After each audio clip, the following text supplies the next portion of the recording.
savoir et comprendre les plus récentes nouvelles qui nous touchent. Tout savoir en 24 minutes. Bienvenue à Tout savoir en 24 minutes. Bonjour Mario. Bonjour. C'est vraiment un suivi de la nouvelle d'hier, là, des images qui ont fait le tour du web, puis qui, encore une fois, là, sont dénoncées aujourd'hui, alors qu'on a des réactions un peu plus du milieu politique. C'est ce qui se passe là, tout près de la maison pour itinérants, le Benoît Labre, qui est un centre d'injection d'inhalation supervisée, mais qui se trouve aussi, Mario, puis c'est vraiment ça le cœur du problème, juste à côté de l'école Victor Rousselot de Montréal, où les élèves là, sont de plus que jamais confrontés à des scènes... Cherche le mot pour dire disgracieuses. C'est ça, disgracieuses, puis des scènes pathétiques un peu parce qu'ils sont des gens intoxiqués. Donc, tu sais, quand l'être humain fait des choses qu'il n'en est pas conscient ou pas pleinement conscient, ben c'est un peu pathétique des fois. Puis tu veux pas nécessairement exposer des enfants à ça, puis c'est toutes sortes d'affaires. Mais je pense que la scène quand même qui dépasse un peu les bornes, ben, il y a des gens qui urinent, mais ça, on en a vu depuis plusieurs jours. Ouais. Mais tu sais, la femme qui fait une espèce de danse, de barre de danseuse, en brassière, comme montée sur la clôture de l'école, tu sais, tu dis, on la voit, là, tu dis, voyons, c'est quoi, là? C'est à quoi on assiste? À quoi les enfants? Tu sais, tes enfants ont 6, 7, 8 ans, sont à cette école-là. Est-ce que tu trouves ça sain, normal? Ah non, c'est vraiment étrange. Là. Puis on comprend encore une fois là, la vulnérabilité de ces clientèles-là, de ces gens-là. On la constate, on la comprend, on le sait. Puis même du côté des organismes là, pour itinérants de la Ville de Montréal qui réagissent à cette nouvelle-là disent on comprend absolument la réaction des gens, on comprend la réaction des parents, on comprend la réaction des familles. On n'a pas de ressources. On ne sait pas quoi faire, on ne sait pas comment gérer. Il y a deux affaires qui se mêlent parce que la maison Benoît Labre n'est pas une maison de sans-abri. Non. C'est un centre d'injection supervisé. Donc, des gens qui ont des problèmes de toxico, à qui on va dire, ben là, écoute, plutôt que de consommer dans la rue avec peut-être une seringue qui est souillée, milieu sécuritaire, on veut pas qu'il y ait de mort, on avait fait valoir aux gens du quartier, ben ça va être bien mieux, ils vont consommer à l'intérieur. Ça, c'est le premier mensonge. La maison est ouverte, je comprends, de 8h le matin à 3h l'après-midi. Oui, il n'y a pas d'heure pour un toxicomane. Ben non, quelqu'un qui s'injecte à 4 heures, il est toujours autour de la maison parce qu'il a été attiré dans l'environnement de la maison. Il s'injecte sur le trottoir en avant, dans l'escalier, dans la cour, à côté, sur le bord de la cour d'école. L'autre affaire, c'est que il y a un tel lien, mais il y a un tel problème de logement à Montréal que maintenant, il y a un lien incroyable entre toxicomanie et itinérance. Ben oui. Donc, tu as une partie des gens qui viennent s'injecter ou qui viennent fumer du crack ou qui viennent, peu importe, à cette maison-là, mais ils n'en ont pas, eux, une maison. Fait que la cour de tout ça, le devant, devient un endroit où planter sa tente, s'installer, et passer sa journée. Oui, c'est malheureusement quelque chose qui devient inévitable, même si on comprend qu'il y a des avantages, comme tu le dis, à des centres comme ça, là, d'injection, inhalation, etc., supervisés. Mais on voit le même phénomène qui se trouve, là, tu sais, la fameuse allée du crack là, dans le centre-ville de Montréal, c'est à côté du Cactus, qui est un centre d'injection supervisé. Puis le centre d'injection, on le sait, le Cactus, c'est des gens qui font des pieds et des mains, qui travaillent d'arrache-pied pour être capables de subvenir aux besoins de ces gens-là. Mais il reste et demeure que les alentours de ce centre-là devient un pôle extrêmement fort pour l'itinérance et surtout les gens intoxiqués. Puis là, t'es jamais des gens intoxiqués. Qui est-ce qui leur fournit leur dope?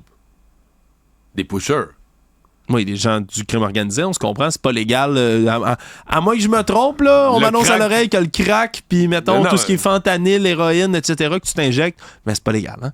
Donc, ça veut dire qu'autour de l'école, t'attires des pushers. Oui. Non, il y a eu le même cas. Là. Moi, je me souviens, une des unes de presse, Mario, qui m'a fait le plus...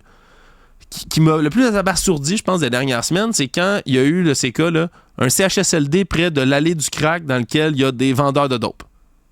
Là, c'est des gens en CHSLD qui sont là parce qu'ils ont des problèmes à long terme de santé, doivent essayer de récupérer, puis ils se rendent compte que dans leur centre, ils se font voler des affaires, il y a des gens qui se mettent à vendre du crack, il y a des gens qui sont dans le CHSLD qui ne sont pas des consommateurs de drogue, qu'ils deviennent parce qu'on leur en fait essayer rendu dans cet environnement-là. Non, il y a quelque chose d'absolument ahurissant. Puis tu parlais des scènes, là. On voyait cette dame-là danser de manière lascive, mais là, les gens qui urinent, les gens qui défèquent à côté de la cour, on parle là, d'itinérants avec des seringues dans les mains, seringues plantées dans les jambes à 8h le matin près de la cour d'école, des scènes de sexe en pleine journée, là, des gens qui ont des relations sexuelles en plein air, en pleine journée devant une école. Hey, c'est pas ça qu'on veut pour les élèves. Et là, on dit qu'une fois intoxiqués, certains d'entre eux, de surcroît, deviennent agressifs. Oui. Donc, avec les enfants. On m'a raconté qu'un enfant de 6 ans s'est fait demander de l'argent. Il y a un itinérant qui est à côté, arrivé d'un enfant de 6 ans, il a tendu sa main, mais tu sais, l'enfant, là, il se fait demander, il a peur, là. Hey, t'as 6 ans, on dit de pas parler aux étrangers Ben oui, à ton il y a un enfant. étranger Là. qui te demande de l'argent, il est bien plus grand, plus gros que toi. Non, vraiment, c'est des scènes qui sont ahurissantes. Puis en plus, là, c'est que les témoignages viennent de plus en plus. Tu sais, du côté du milieu des gens qui travaillent, des intervenants et des ressources en itinérance, eux dénoncent, puis je pense que ça fait partie quand même du problème, Mario, puis de l'ironie de la chose. Eux disent, mais regardez, le problème, c'est que tout le monde se lance la balle. Le gouvernement se lance la balle avec les municipalités relancent la balle au gouvernement. Qu'est-ce qui se passe aujourd'hui? Le ministre des Services sociaux, Lionel Carman, se fait poser la question. Il est à l'Assemblée nationale. Lui dit, ouais, c'est vrai, ça aurait dû être mieux préparé, on aurait dû planifier ça en Il a avant. changé son discours complètement parce que jusqu'à aujourd'hui, là, il était comme solidaire de ce projet-là, en acceptant la critique qui venait avec, là, mais en défendant la volonté de bien faire. Mais là, matin, il s'en lave les mains. Là. Il est plus... C'est la ville. Oui, c'est du ressort des villes, ça, Mario. Lui, il finance les services. Son ministère finance les services. Mais il s'en lave les mains. C'est la ville qui choisit le lieu. Moi, ça aurait dû être mieux choisi, mieux préparé. Oui, puis on apprend en même temps que, parce qu'au mois de septembre, il y a eu une rencontre avec les parents, avec les résidents du coin. Là. Ça fait longtemps, on le dit, là, que les gens disent « Hey, c'est pas une bonne idée, ça va être l'enfer, puis ils se font accuser de faire du pas dans ma cour, puis on le veut ailleurs, puis ci, puis ça. » Puis on se rend compte que Mylène Drouin, qui est responsable de la santé publique de Montréal, elle a avoué là, qu'au moment d'accepter le volet drogue et inhalation du centre, les enfants n'ont pas été pris en considération. Aucune étude d'impact sur ce que ça allait... aucune étude des impacts pour les enfants. Moi, être un parent, là, je veux dire, je ne suis pas parent en ce moment dans ma vie, mais être un parent qui habite dans ce coin-là, dont les enfants fréquentent cette école-là, que ça fait des mois que je dis « Hey, ça se peut pas, on peut pas avoir ça ici, c'est dangereux. » Les parents, ils ont été méprisés, ils ont été regardés de haut, ils ont été regardés un peu comme des élitistes, hein? Ouais, ou des sans-cœurs, ou des gens, là, eux autres, ils veulent leur petite affaire avec leur petit enfant chéri, là, mais les problèmes sociaux, non, eux autres, ils lèvent le nez là-dessus, ils regardent pas ça. Alors que c'était pas l'attitude des parents. Les parents, je pense, étaient quand même sensibles à la misère humaine, mais ils disaient juste, écoute, il y en a une école, il faut que nos enfants aillent là en sécurité. Et là, tout à coup, non seulement les parents, tout ce qu'ils ont craint, toutes les craintes qu'ils ont exprimées, ça se passe, mais pire. Dans le fond, il y a ce qui se passe, le portrait que tu as, là, que tu viens de décrire de ce qui tourne autour de la maison Benoît Labre, il n'y a pas un seul parent qui a présenté un portrait aussi terrible. Ah, c'était tout en dessous. Oui. C'est au-delà des attentes, Mario. Il y avait tous des inquiétudes, là, mais c'est pire que les pires craintes que les parents avaient exprimées. Moi, de ces gens-là, je serais en beau joie le vert. Ben, ils sont, mais là, j'entends parler de gens qui veulent changer de quartier, déménager, sortir leurs écoles de là. D'ailleurs, parce que la presse mettait un gros dossier là, sur cette cohabitation impossible. Il y a le Petit Palais, là, l'autre CPE près du quartier chinois. Là, c'est une toute autre affaire parce que là, on dit que là, il y a le même problème, dans le fond. Il y a des itinérants autour, ça brasse autour, au point que les intervenantes ont ordre de ne pas sortir les enfants pour la petite marche ou pour prendre l'air sans appeler la police. Il faut d'abord prévenir les policiers pour s'assurer d'une escorte. Non, mais... Oh non, mais si, écoute, plus, la drogue est dans les CHSLD, puis les centres de la petite enfance peuvent plus aller marcher dehors, les enfants peuvent plus sortir sans escorte policière. Mais là, la ministre de la Famille, aujourd'hui, elle dit, ben là, écoutez, le Petit Palais, là, je l'ai, ce dossier-là, dans les mains, je le regarde, là, on va essayer peut-être de les déménager. Ah! OK, fait que là, t'as un CPE installé dans des installations que t'as payé, tout est là. Puis là, t'as des problèmes sociaux trop graves qui tournent autour d'itinérance. Tu dis, OK, les itinérants, eux autres, ils ont pris les itinérants ou les toxicomanes ont pris le contrôle de l'endroit. On va déplacer les enfants, mais tu vas les déplacer où? À Montréal, que tu vas être sûr qu'il n'y aura pas le même genre. Écoute, moi, il y a un bout qui m'échappe, là. On l'a-tu abandonné? Ben, on dirait. Tout savoir en 24 minutes.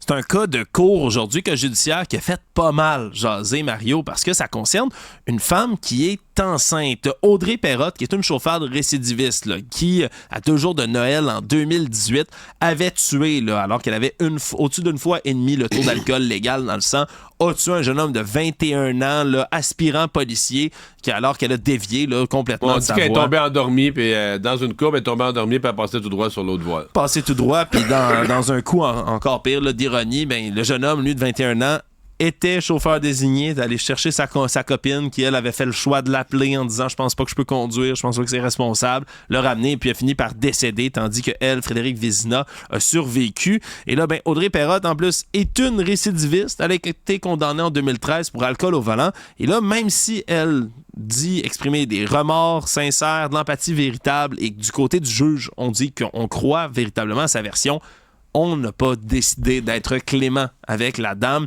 et c'est donc 48 mois de détention, 4 ans dont elle a écopé aujourd'hui au palais de justice. Elle a été menottée en larmes parce qu'il faut comprendre, une femme qui est à 4 mois de grossesse en ce moment-là. Une bédaine visible se fait donc embarquer par les constables spéciaux. Puis ça fait beaucoup réagir, Mario, parce qu'on dirait que c'est une zone grise. Je t'avoue, j'ai passé la journée à parler de différents intervenants pour essayer de comprendre Qu'est-ce comment qu'on ça se fait? passe. Parce que là, je pense pas qu'on accouche en prison. Non, il faut sortir pour aller dans un hôpital civil dans ce temps-là, donc une espèce de sortie sous escorte, si tu veux, pour aller faire l'accouchement, aller faire tout le processus autour de ça. Mais là, on veut aussi... Mais mettons qu'elle veut allaiter, là, est-ce qu'on amène le bébé en prison ou est-ce qu'on le laisse... Ben, il existe, de ce qu'on comprend, une unité mère-enfant dans certains pénitenciers. Pour donc, femmes. un endroit, ouais, voilà. Donc, un endroit où on peut être avec sa progéniture à ce moment-là. Donc, va pouvoir être avec son nouveau-né après la naissance. Après ça, c'est pas clair ce qui s'en vient par la suite, là, je t'avoue. Ouais, parce que là, un nouveau-né, c'est pas pire. L'enfant, à la limite, c'est une couchette confortable, puis tout ça, il se rend pas trop compte, là. Tu sais, petit, là. Ça pas de différence. Le Ça. sein changer de couche.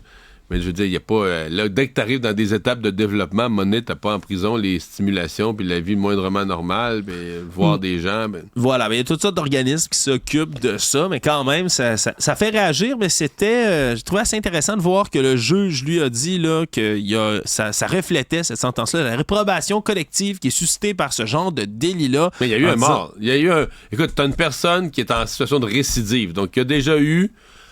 Regarde, je vais appeler ça dans mes mots, qui a déjà eu un break. Là. Elle s'est fait arrêter en état d'ébriété, mais elle n'avait pas frappé personne. Elle a perdu son permis, était condamnée, tout ça, mais pas d'accident. Fait que ça peut être vu comme, regarde, la vie t'a donné un avertissement. Tu n'avais pas frappé personne, t'as pas eu d'accident, tu t'es pas fait mal, t'as pas fait mal aux autres. Refais plus jamais ça. C'est ça, refais-le plus. Là, tu le refais, tu tues quelqu'un. Ouais. Donc, je comprends le juge, tu peux-tu vraiment passer l'éponge? Oui, donc c'est dans ce cas-ci 4 ans de pénitencier. Il existe des mesures quand même là, pour les femmes qui sont enceintes en prison, mais c'est toujours des cas là, qui font pas mal réagir les gens. Tout savoir en 24 minutes. Sinon, alors qu'on a de nos collègues ici à Cube Radio depuis 2 jours qui font face à des exaspérations dans le système de santé, mais il y a des questions qui sont posées, entre autres, au ministre de la Santé, Christian Dubé, surtout au vu des révélations de nos collègues du bureau d'enquête de ce matin, qui révèlent là, que depuis mai 2020, on a octroyé 22 contrats, tout ça pour un beau montant de 1,5 million de dollars, 21 contrats pour utiliser un logiciel qui s'appelle XMFax. Qu'est-ce que c'est? Ben, ça permet de faxer un document à partir d'un ordinateur, donc du numérique vers un fax, une technologie que je pourrais qualifier d'archaïque, ancestrale. Oui, un petit peu dépassé. Un peu dépassé. Voilà. Et donc, ben, c'est, encore une fois, une preuve que on donne des millions pour qu'il y ait une utilisation du fax. Alors qu'on a promis, du côté de la Coalition Avenir Québec, de s'éloigner complètement les de gens ça. vont s'en souvenir, c'est que François Legault, durant la pandémie, durant ses conférences de presse quotidiennes, un jour était arrivé, puis avait dit, mais là, tu sais, je constate, là, je suis devenu premier ministre à ce moment-là, ça faisait 1 an et demi, je pense que... Je constate l'ampleur des retards, puis là, ben, des fois, je me choque après le docteur Arruda, parce que là, pour faire des compilations, de combien il y a eu de décès dans la journée, tout ça, tu sais, ça rentre, là, des centres hospitaliers, ça rentre par fax. Avec le bruit qui vient avec, je me l'imagine Non, dans non. ma tête, tu sais. Et là, le premier ministre voulait dire, ben là, de nos jours, là, tu sais, ça devrait être d'avoir un système centralisé, tout ça se compile, là, tu sais. Mais bon, il avait dit, là, les fax, ça va être fini. Et moi, ce matin, j'ai eu une assez longue discussion avec des gens d'un syndicat là, qui s'occupent vraiment des archives de la santé dans le gouvernement. Et eux disent, non, oublie ça, là. Tu sais, encore, la numérisation, non, mais c'est parce que c'est une chose de dire qu'on va fonctionner par Internet dans le domaine de la santé. Mais il faut numériser les dossiers. Les dossiers santé, si le dossier santé, toi, mettons, tu as eu une chirurgie l'année passée, puis tout ça est en version papier, n'a pas été numérisé. Ben, je veux dire, si on veut transmettre, mettons, tu te fais opérer ou tu te fais faire d'autres choses dans un autre hôpital, on veut transmettre les infos, ils sont pas numérisés.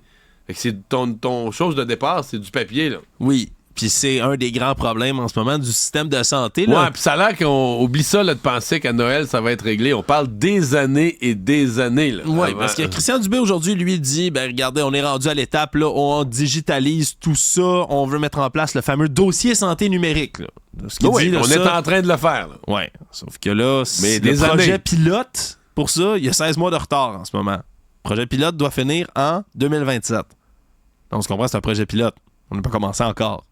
Ça va être long, tout ça, Mario. Écoute, peut-être, puis c'est pas quelque chose que j'ai lu dans les articles, mais je me disais aujourd'hui, tout d'un coup que l'intelligence artificielle pourrait nous aider avec ça.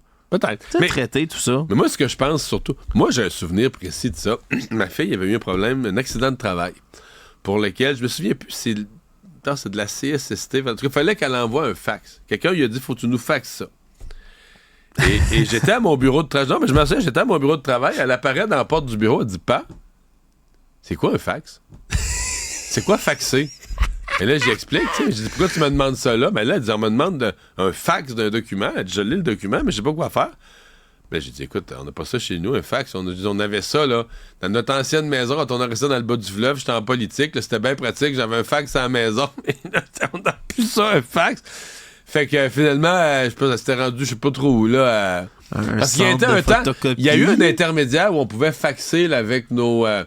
Tu sais, nos photocopieurs étaient branchés. Un photocopieur fax, là, c'est des années 2000, quelques, là. Mais là, je dis, on n'a plus rien qui permet de faxer dans notre maison.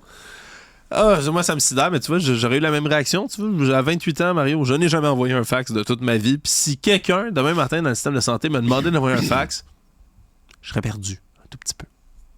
Savoir et comprendre, tout savoir en 24 minutes. Jugement de la Cour supérieure aujourd'hui qui a mis fin à un débat qui durait quand même là, depuis un bon moment, celui de savoir si on peut ou pas fumer sur les scènes de théâtre au Québec. Voilà que la Cour supérieure est venue invalider un jugement de première instance et on aura donc désormais le droit, dans le cadre d'une performance artistique, de fumer une cigarette en dedans. Parce que c'était un jugement qui imposait à quelques théâtres là, des sanctions, des pénalités financières importantes. Oui, on avait des contraventions. Là, les minimums, c'était 500 $ pour les théâtres du Trident, la Bordée, entre autres aussi. 3 théâtres de Québec. Là, ou des personnages qui fument dans l'histoire. Fumaient sur la scène. Et là, on prenait pas une espèce de fausse cigarette ou un faux cigare. Là. Non, c'était la vraie cigarette qu'on fumait là-dessus. Il semble-t-il qu'il y a eu une plainte. Puis selon la loi concernant la lutte contre le tabagisme, vous pouvez pas fumer en dedans, il n'y a pas d'exception, même dans le cadre d'une représentation artistique. Et là, en 2021, le juge lui avait dit que c'est pas un geste expressif, fumer sur une scène de théâtre, puis que, ça ne bénéficie donc pas de la protection de la Charte canadienne, de la Charte québécoise des droits et libertés. Et là, on avait porté ça en appel du côté des théâtres, et là, finalement, c'est fait, ils sont acquittés. On a 1 an du côté du ministère de la Santé pour changer la loi, pour accommoder tout ça. C'est pas clair encore si on va porter ça encore une fois en appel du côté du... À la cour d'appel. Mais mettons que, je sais pas, l'exemple qui a été donné à l'époque, je leur donne aujourd'hui, mais tu veux jouer René Lévesque, là. René Lévesque qui fumait dessus. Oui, je pense que... Hein, non, mais tu veux personnifier René Lévesque. Écoute, Alex, il fumait en conférence de presse, là. Ben oui. Il expliquait là, une politique, le projet de loi numéro un tel, puis tu voyais les fois quand il parlait plus longtemps, la cendre s'accumulait, puis elle tombait, puis il fumait en conférence de presse. Non, mais je sais que ça s'imagine plus, puis les époques ont changé, sauf que c'est le principe de l'expression artistique, là. Tu montres une autre époque, là, fait que quand tu fais une pièce de Molière, tu t'habilles le monde en Molière à l'époque de Molière, ou tu sais, si tu veux faire quelque chose, tu fais un film sur la préhistoire, le monde, tu vas les habiller en poil de mammouth, tu vas les mettre en préhistorique, puis tu vas faire agir en préhistorique. Donc, si tu personnifies quelqu'un qui, à son époque, la cigarette était populaire puis il fumait beaucoup, mais tu vas y mettre une cigarette dans... Tu sais, je sais pas, là, on est rendu...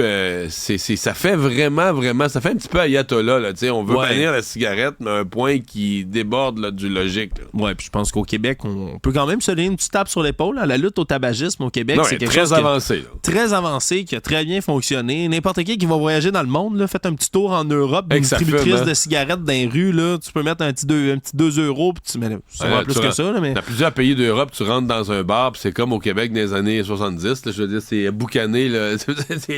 T'es dans un nuage de fumée dans le bar. Ben oui, mais j'ai le privilège d'avoir les poumons quand même propres grâce à tout ça, Mario. Je me souviens quand j'étais tout petit, on avait encore des sections fumeurs dans les restaurants puis dans les bars. C'est terminé tout ça. Depuis ce temps-là, quand même, on peut se taper sur l'épaule. Le théâtre, ça va peut-être trop loin. Actualité. Une autre scène de violence par arme à feu à Montréal. Cette fois-ci, c'est un homme de 27 ans qui a été atteint par balle en pleine rue. Mais aujourd'hui, là, juste avant midi, et encore plus inquiétant, ça s'est passé à une 50aine de mètres de 3 garderies dans le quartier Notre-Dame-de-Grâce, là, sur l'avenue Montclair. On dit que c'est un homme qui marchait sur le trottoir avec une femme quand, soudainement, il y a un autre homme qui s'est approché, qui a serré un coup de poing en plein visage avant de tirer 2 projectiles d'arme à feu. Un qui l'a atteint à la cuisse, l'autre qui a raté sa cible, qui s'est échoué dans une poubelle. Et ensuite, il a pris la fuite. La femme, elle, n'a pas été blessée. L'homme, transporté au centre hospitalier, sa vie n'est pas menacée. Puis on dit que ça pourrait être relié à un conflit où la victime aurait été mêlée dans le même secteur quelques heures plus tôt, là. Il y aurait eu, on n'a pas de détails, on dirait peut-être un conflit échauffouré, peu importe. Puis là, ce serait comme une espèce de vengeance, si on veut. Là, quelqu'un serait venu s'en reprendre à lui par la suite. Mais c'est vraiment le fait qu'il y a des garderies à côté, Mario, qui, encore une fois, oui, parce que la balle qui rebondit dans une poubelle, ce que je comprends, c'est qu'elle a rebondi dans une poubelle à une certaine distance, là, aurait pu rebondir sur un autre passant, quelqu'un qui sort du commerce, aurait pu rebondir sur d'autres choses, là, sur quelqu'un. Là. Ben absolument. Une balle perdue, c'est vite arrivé. Puis il y a les éducatrices, même des garderies aux alentours. Il y en a certaines qui ont été rencontrées par nos collègues du journal puis de TVA Nouvelles, puis qui ont dit, là, direct, nous, ça nous arrive là, de faire des petites promenades avec les enfants. Encore, une autre nouvelle de CPE. C'est le fun d'être dans un CPE à Montréal. Tu sors, on va marcher, des itinérants intoxiqués, de la violence par arme à feu. Je veux dire, je veux pas casser du sucre sur le dos de Montréal, mais c'est pas une bonne journée. C'est vrai que c'est des scènes un peu spéciales quand même là, à voir pour des enfants. Le Monde. C'est un dossier qui avait ébranlé le monde du golf et le monde du sport professionnel au complet, Mario. Scottie Scheffler, le meilleur joueur au monde à l'heure actuelle, qui s'était retrouvé à avoir un mugshot, la fameuse photo en veston orange là, de la prison, uniforme complet, après s'en être pris, selon la version des policiers, un agent de police qui aurait traîné avec sa voiture. Aujourd'hui, c'est fait. Les 4 chefs d'accusation qui le visaient sont complètement tombés. C'est le procureur du comté de Jefferson au Kentucky qui a invalidé donc tout ça. C'est assez spécial là, cette histoire-là parce que là, il y a des révélations depuis le 17 mai dernier qui ont suivi là, ce qui s'est passé. Je rappelle un peu les faits. Lui se rend au club de golf dans lequel il est attendu là, pour une ronde le matin. Et là, en se rendant au championnat là, de la PGA, passe à côté d'un blocage de police. Oui, parce qu'il y a un accident. Il faut contourner l'accident. Ouais, accident mortel, d'ailleurs. Puis là, il faut contourner l'accident. Et là, il y a un policier qui l'interpelle, lui demande comme de s'arrêter, s'accroche à sa voiture, lui continue un tout petit peu sur quelques mètres. Lui, il dit qu'il y a des signaux contradictoires, là, qu'un autre policier lui faisait un autre signe, là, puis qu'il n'a pas vu le bon, en tout cas. C'est spécial, parce qu'on explique des versions que là, il y a comme des directives contradictoires. Ce serait vraiment une mésentente sur la route. Et là, dans les vidéos qui ont émergé, on le voit même après, qui est en train d'expliquer aux agents, pendant qu'il se fait menotter, exactement ce qui se passe.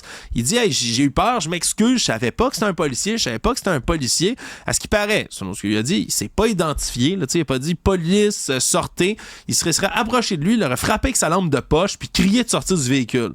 Moi, je m'excuse, je roule. Si c'est vrai, cette version-là, moi, je roule, quelqu'un me frappe à la face avec une lampe de poche puis me dit de sortir. Tu fuis. Je vais prendre la poudre d'escampette, Mario. Si tu vois pas l'uniforme, si tu comprends pas que c'est une intervention policière... Ouais, tu t'en vas, puis surtout, mais dans les derniers jours, ce qui est émergé aussi, c'est que et le maire de Louisville et la grande patrouille de la police de Louisville ont réprimandé l'officier en question, le détective Gillis, parce que il y aurait non seulement une longue feuille de route pour des gaffes commises comme ça alors qu'il est en uniforme, et B, il n'a jamais activé sa caméra corporelle, ce qui est complètement contraire aux règles d'utilisation. Donc, on n'a pas les images de son intervention. Voilà. Alors, il y avait peu de choses. La ville recevait, la ville de Louisville recevait le championnat de la PGA, et lui a gâché l'événement et fait passer la ville et son corps de police pour une gang de clowns. Oui. La mairesse le dit pas, mais d'après moi, c'est dans le dossier aussi. Je pense qu'effectivement, Mario, ça risque d'être quelque chose qui va être retenu pour résumer l'actualité en 24 minutes, c'est mission accomplie.